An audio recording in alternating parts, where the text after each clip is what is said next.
والصلاة والسلام على سيد الأنبياء والمرسلين وعلى آله وأصحابه إلى يوم الدين.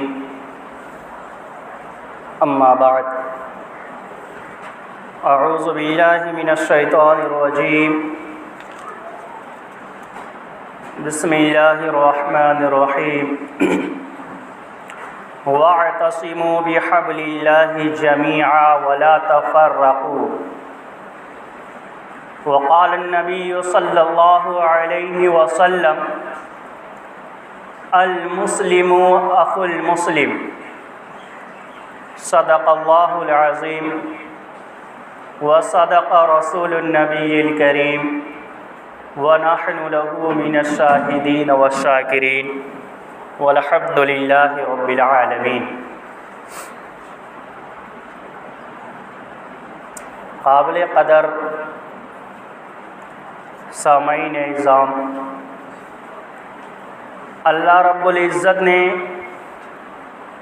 ہم سب کے اوپر بے پایا احسان عظیم کیا کہ اللہ تبارک و تعالی نے ہم سب کو جمعہ کے دن جمع فرمایا. گزرے ہوئے 2 جمعہ سے لگاتار یوم جمعہ اور نماز جمعہ کی فضیلت کے اوپر گفتگو کی جا رہی تھی.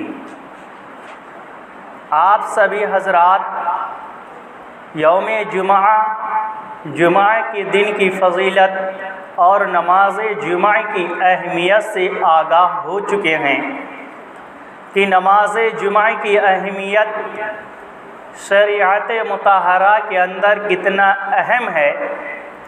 ایک یہ واحد نماز ہے جو فرض ہے، جس کی قضا نہیں ہے.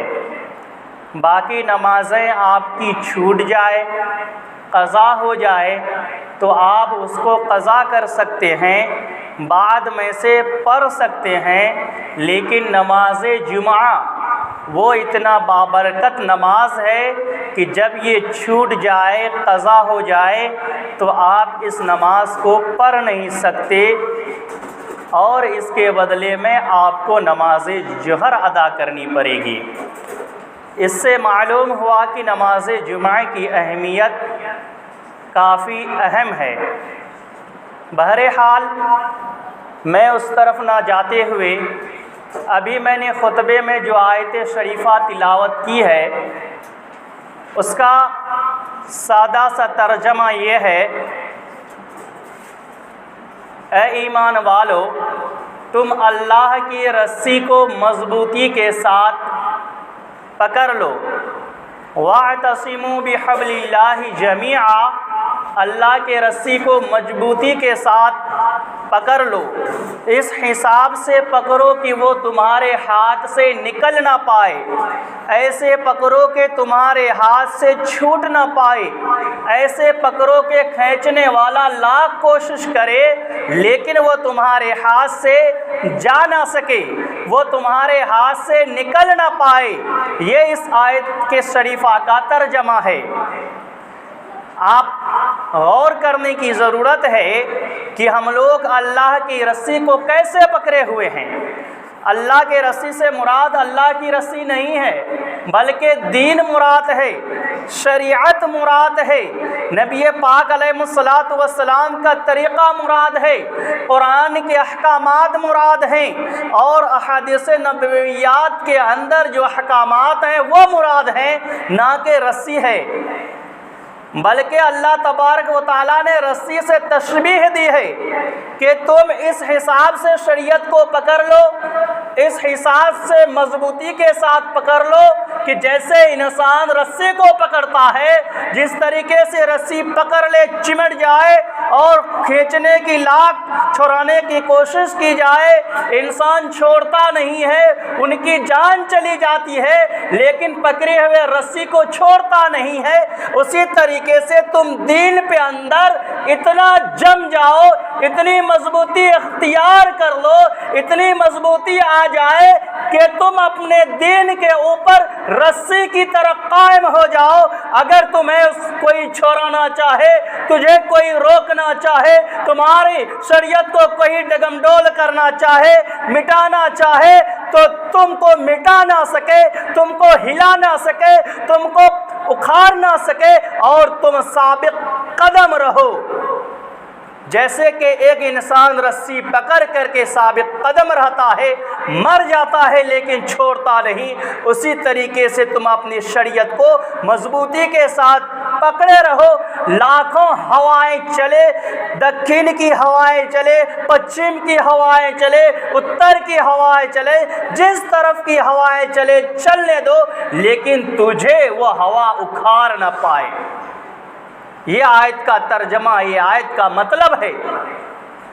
یہ آیت اس امت کے لیے نازل ہوئی ہے اور صحابہ نے اس آیت کے اوپر عمل کر کے بتلایا ہے اور دکھلا کر کے اس دنیا سے چلے گئے ہیں۔ اب ہم سب کو سوچنا ہے کہ ہماری زندگی کے اندر اس آیت کا کتنا زندگی میں ہماری ہے، کتنے ہم شریعت پر عمل کر رہے ہیں، اللہ کی رسی کو کتنے پکڑے ہوئے ہیں، کتنے چھوڑے ہوئے ہیں۔ کیا ہماری رسی واقعے میں صحابہ کی طرح پکڑی ہوئی ہے، جمے ہوئے ہیں، یا پھر پانی کے بلبلوں کی طرح ہم رسی پکڑے ہوئے ہیں کہ ذرا سا کوئی ٹھوکر لگ جائے، ذرا سا کوئی کھینچے تو ہاتھ سے چھوٹ جائے؟ یہ ہم سب کو سوچنے کی ضرورت ہے، یہ سمجھنے کا مقام ہے میرے بھائیوں۔ آج ہماری ایمان جو ہے، ہم سب کی ایمان جو ہے، یہ پانی کے بلبلے کی طرح ہو جا گئی ہے۔ جس طرح مغرور گرگٹ رنگ بدلتا ہے، اسی طریقے سے آج ایمان والا اپنا کلر چینج کر رہا ہے، اپنا رنگ بدلتا چلا جا رہا ہے۔ اسے فکر شریعت کی نہیں، اسے فکر قرآن کی نہیں، اسے فکر حدیث کی نہیں، اسے فکر خلفائے راشدین کی نہیں، اسے فکر بلال حبشی کی قربانی کی نہیں، اسے فکر اصحاب بدرین کی قربانی کی نہیں، اسے فکر اصحاب وحدین کی قربانی کی نہیں، اسے فکر حنظلہ کی شہادت کا نہیں، اسے فکر جو ہے بڑے بڑے اکابرین کا نہیں۔ کیوں؟ اس لیے کہ دل کے اندر ایمان ہی نہیں ہے۔ جب ایمان رہے گا تو اللہ کی رسی کو پکڑنے والے ہوں گے، اگر ایمان ہی نہ ہو تو اللہ کی رسی کو مضبوطی کے ساتھ پکڑنے والے نہیں ہوں گے۔ غور کریں، سمجھیں۔ کسی شاعر نے چند اشعار کہا ہے، اس کے مطلب کی طرح ہم سب کا ایمان بن چکا ہے، سماعت کر لیں۔ سامان تجارت میرا ایمان نہیں ہے، ایمان نہیں ہے۔ سامان تجارت میرا ایمان نہیں ہے، ایمان نہیں ہے۔ سامان تجارت میرا ایمان نہیں ہے۔ ہر در پہ جھکے سر یہ میری شان نہیں ہے، ہر در پہ جھکے سر یہ میری شان نہیں ہے۔ سامان تجارت میرا ایمان نہیں ہے، ایمان نہیں ہے۔ ہر در پہ جھکے سر یہ میری شان نہیں ہے، شان نہیں ہے۔ ہر لفظ کو سینے میں بسا لو تو بنے بات، ہر لفظ کو سینے میں بسا لو تو بنے بات، بسا لو تو بنے بات۔ طاقوں میں سجانے کو یہ قرآن نہیں ہے، قرآن نہیں ہے۔ طاقوں میں سجانے کو یہ قرآن نہیں ہے، قرآن نہیں ہے۔ سامان تجارت میرا ایمان نہیں ہے۔